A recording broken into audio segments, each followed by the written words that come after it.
Before you even hear his name, you probably hear the memories first. The skateboard chase, the time-traveling DeLorean, the quick smile that could light up an entire screen. That's the magic of Michael J. Fox. For decades, he hasn't just been a beloved actor. He's been a symbol of courage, wit, and heart. From iconic movie roles to real-life battles, Fox earned admiration not only for his talent, but for the way he faced Parkinson's disease with humor and unshakable grace. While others might retreat from the spotlight, he chose to meet life head-on, turning pain into purpose and setbacks into strength. Now, at 64, with a legacy most stars only dream of, you'd think there was nothing left that could surprise the world. But recently, Fox shared something unexpected, something raw and startlingly honest. In a quiet but powerful moment of reflection, he admitted there's actually one person he doesn't want attending his funeral. Yes, his funeral. It's the kind of confession that stops you in your tracks and makes you wonder, who could he mean and what story lies behind a statement like that? Because this isn't just celebrity gossip or a passing headline. It's a deeply human story about loyalty, truth, and the complicated relationships we carry through life. And once you hear what led him to say it, you'll see Michael J. Fox in a way you never have before. For more than 40 years, Michael J. Fox has done something rare. He hasn't just entertained people, he's made them feel. From the first moment he jumped onto television screens as Alex P. Keaton in Family Ties, it was clear he carried a spark others didn't. He wasn't just another young actor trying to make it in Hollywood. He had sharp timing, natural charm, and an easy warmth that made you feel like you already knew him, like a buddy, a brother, or that one popular kid at school everyone secretly admired. Long before fame found him, though, he was simply a restless kid growing up in Canada. Born in Edmonton, Alberta on June 9, 1961, Michael didn't have a glamorous childhood. His father served in the military, which meant the family packed up and moved often. New towns, new schools, new faces, over and over again. He rarely stayed anywhere long enough to call it home, but constantly being the new kid taught him something valuable: how to connect fast, how to win people over, how to belong anywhere. Those skills would later become his superpower on screen. At just 15 years old, he made a decision most adults wouldn't dare make. He left high school to chase acting full-time. 15, no backup plan, just belief. His parents worried, of course, what parent wouldn't? Acting dreams usually end in disappointment. But Michael trusted his gut and headed to Los Angeles with little money and even less security. Life there wasn't glamorous, not even close. He survived on cheap boxed meals. His apartment was nearly empty. A mattress on the floor was his bed, and sometimes a phone book doubled as a pillow. He grabbed every tiny role he could find: guest spots, background work, anything that paid. Audition after audition, rejection after rejection. Still, he kept going. Then, everything changed. In 1982, Family Ties arrived, and suddenly America knew his name. But television fame was only the beginning. A few years later came the role that would define a generation: Marty McFly in Back to the Future. And here's the wild part: he almost didn't get it. Another actor had already filmed several weeks before the producers realized it wasn't working. So they called Fox. There was just one problem: he was already shooting Family Ties. Instead of choosing one job, he chose both. He filmed the sitcom during the day, then rushed to the movie set at night. Sleep became a luxury, 2 or 3 hours if he was lucky. He ran on pure energy, youth, and the feeling that he was part of something special. Exhausting? Absolutely. Worth it? Completely. When Back to the Future hit theaters in 1985, it exploded. It wasn't just a success, it was the biggest movie of the year. Overnight, Michael J. Fox stopped being just a TV favorite and became a full-blown movie star. The real kind. the kind whose name alone could sell tickets. His face covered magazines. He was everywhere. Talk shows, red carpets, award stages. Fans adored him. Studios lined up for him. That same summer, Teen Wolf hit theaters. 2 hit movies, same time. Few actors ever pull them off. More films followed: The Secret of My Success, Light of Day, Bright Lights, Big City. Some soared higher than others, but his momentum never slowed. Then the Back to the Future sequels sealed the deal. Comedy, drama, romance, science fiction, he could handle it all. Directors trusted him. Audiences loved him.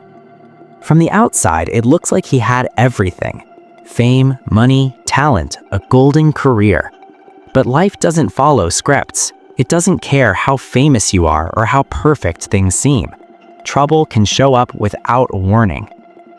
By 1991, Michael was only 29. He had married Tracy Pollan, whom he'd met on Family Ties. They had just welcomed their first child, a baby boy named Sam. His career was still soaring, his family life was just beginning, and the future looked brighter than ever.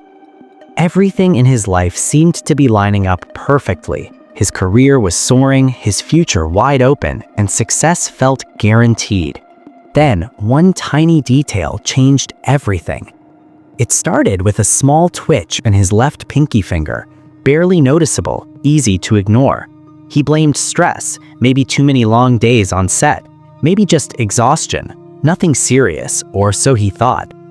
But the twitch didn't fade. Instead, it spread.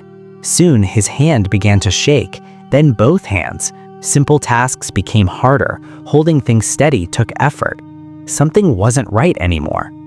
So he visited a doctor, expecting reassurance, maybe overwork, maybe a pinched nerve, something temporary, something fixable.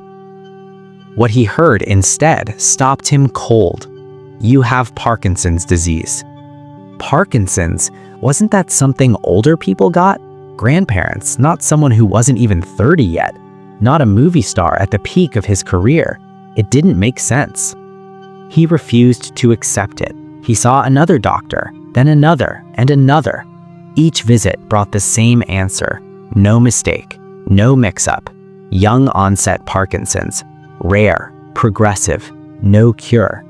A condition that would slowly steal control of his own body. The news crushed him. Fear turned into anger, anger turned into grief, and grief turned into drinking. He tried to drown the truth, to numb the pain, to quiet the storm in his head. He could have told the world. Instead, he hid. For 7 long years, almost no one knew outside his family. Yet he kept working like nothing was wrong, starring in movies, filming shows, smiling for cameras. Behind the scenes, it was a different story. He created little tricks to hide the tremors. If his hand shook, he shoved it into his pocket. If it got worse, he held on to a prop.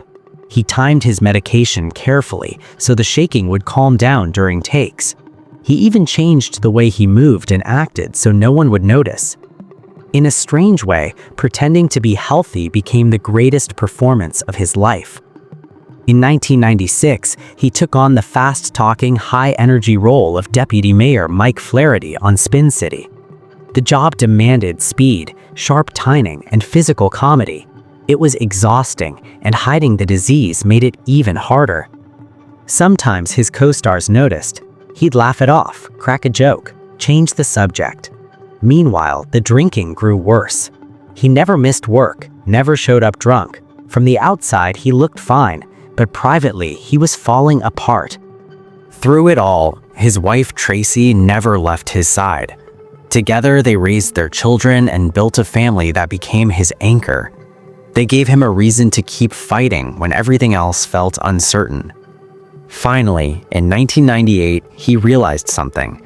Hiding the truth was heavier than the truth itself. So he stepped into the light. During an interview with Barbara Walters, he shared his diagnosis with the world. And something unexpected happened. People didn't pity him. They didn't turn away. They stood with him. They admired his courage. They respected his honesty. In 2000, he left Spin City, saying goodbye and an emotional farewell. It felt like the end of a chapter, but it wasn't the end of him, not even close. He kept acting, guest roles, cameos, characters who reflected pieces of his real struggle. Each appearance proved something important. The disease might slow him down, but it couldn't erase his talent or his spirit. Because living with Parkinson's isn't like healing from a broken bone or waiting out a cold. It doesn't disappear, it stays, every day, unpredictable, relentless. Some mornings are good, others are hard, but he keeps showing up anyway. And maybe that's the real story, not the diagnosis, not the tremors, not the setbacks. It's the choice he makes every day to keep moving forward even when his body fights back. Some days the symptoms barely whisper, on other days they roar. At times he can manage just fine, moving through life almost normally. Then, without warning, everything becomes harder, heavier, overwhelming. Parkinson's is unpredictable like that. Most people notice the shaking first. The tremors are obvious, impossible to hide, but that's only the surface of the battle. The disease quietly steals balance, turning simple steps into risky ones. A short walk can end in a fall. Words sometimes get stuck, making speech slow or unclear. Muscles tighten and refuse to cooperate, so even small movements feel stiff and forced. Sleep gets disrupted, moods shift, memory fades in and out. Thinking itself can feel foggy. To keep going, Fox relies on medication, but even the medicine comes with a price. Levodopa, the main treatment, helps control symptoms, yet it can trigger sudden, jerky movements called dyskinesia. Sometimes those movements are just as disruptive as the tremors he's trying to stop. So every day becomes a careful calculation. Too little medicine and the symptoms take over. Too much and his body moves wildly on its own. It's a constant balancing act, chasing the good hours and trying to shrink the bad ones. Over the years, the challenges have piled up. Surgeries, setbacks, recoveries. He even had spinal surgery to remove a tumor that left him unable to walk for a time. Falls have broken bones. Infections have slowed him down. Complications kept testing his strength. Still, every single time, he found a way back. But the disease has taken things he loved.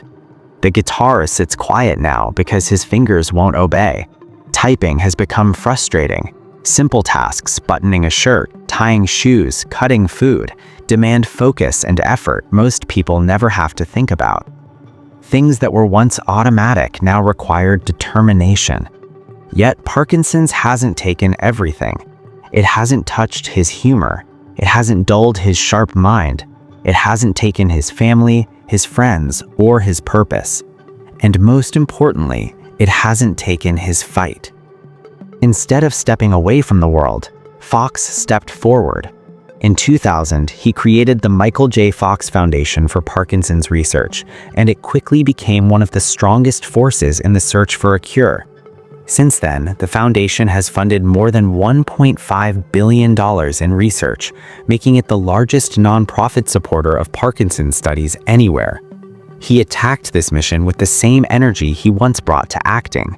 He testified before Congress. He pushed for more medical funding. He supported bold and sometimes controversial research like stem cell studies. He used his fame not for attention, but for awareness. Fox didn't just lend his name to the cause. He rolled up his sleeves. He learned the science. He asked hard questions. He demanded real progress. This wasn't charity work. It was personal. Along the way, he told his story through books, honest, funny, and deeply human. In memoirs like Lucky Man, Always Looking Up, and No Time Like the Future, he shared the fear, the hope, and the strange humor that comes with living beside a chronic illness. He never sugarcoated the truth, but he never lost his optimism either. Through it all, the people around him stayed close. His Back to the Future co-star, Christopher Lloyd, became more than a colleague. He became family. Whenever they reunite, the warmth between them is obvious. Decades later, the friendship still feels strong. Former castmates from Family Ties and Spin City say the same thing. Fox never complained, never made excuses, never stopped giving his best, even on the hardest days. He showed up, he worked hard, he kept smiling. Of course, Hollywood friendships come and go. That's the nature of the business. People drift apart when the cameras stop rolling. But the ones who truly know him didn't just see a talented actor. They saw courage in motion. Because behind the fame, behind the laughter, behind the shaking hands, stands a man who refuses to quit. Parkinson's may challenge him every single day, but it has never defined him. And as long as he keeps fighting, hope keeps moving forward with him. Life in Hollywood teaches you something very quickly. Not everyone stays. Some friendships last a lifetime. Others slowly disappear when the spotlight fades. That's just how the business works, and Michael J. Fox has seen it all. Lately, while promoting his projects and speaking honestly about living with Parkinson's disease, Fox has started opening up about something most people avoid talking about: death. To some, it might sound heavy or uncomfortable, but for someone who has lived with a progressive illness for more than 30 years, thinking about the end isn't gloomy. It's practical, it's realistic, and in true Michael J. Fox fashion, it's even a little funny. Fox has always used humor as armor. The darker the subject, the sharper the joke. So when he talks about his own funeral, he doesn't whisper or get sentimental, he cracks jokes. He's actually spent time imagining who he would want there, and just as amusingly, who he might politely uninvite. With a grin, he's playfully teased that certain Hollywood personalities could accidentally turn a quiet goodbye into a full-blown show. One name he's playfully mentioned is Johnny Depp. Not out of dislike, far from it. Fox has made it clear there's no bad blood. But he jokes that Depp's wild, unpredictable energy might hijack the mood. He imagines Depp arriving dressed like Captain Jack Sparrow, guitar in hand, turning a peaceful memorial into an impromptu performance. Funny? Yes. Possible? Also yes. And that's exactly Fox's point. He doesn't want a spectacle. He wants calm. George Clooney has also landed on Fox's joking, maybe stay home list. Clooney's effortless charm and movie star glow tend to pull every eye in the room. Fox laughs that if Clooney showed up, people would spend more time staring at George than remembering why they were there. The cameras would follow Clooney. The whispers would be about Clooney. And suddenly, it wouldn't feel like Michael's farewell anymore. Again, it's all said with affection. Old friends teasing each other. But beneath the jokes is something sincere. Fox wants his goodbye to be simple. After decades of fame, flashing cameras, and constant attention, he doesn't want one last production. No red carpet, no headlines, no performative grief. Just peace. In fact, when he talks seriously, his wish is heartbreakingly straightforward. He says he'd love to simply go to sleep one night and not wake up. No suffering, no drawn-out decline, just a quiet exit, surrounded by family. No drama, no fuss, just rest. He doesn't want people showing up out of obligation or for appearances. Hollywood is full of handshakes and smiles that vanish when you're no longer useful. Fox knows the difference between industry friends and real ones. And at the end, only the real ones matter. At the top of that list is his wife, Tracy, his partner since 1988. The steady presence who stood beside him through every diagnosis, setback, and hard day. Then come his children, the 4 people who gave his life deeper meaning than fame ever could. Add a small circle of loyal friends, the people who call just to check in, the ones who show up without cameras, the ones who treat him like Michael, not Michael J. Fox.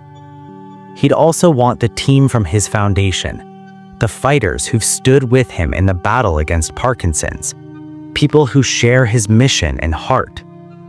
That's it. No grand speeches, no theatrical mourning, just quiet reflection and love. Because to Fox, a life doesn't need fireworks at the end to matter.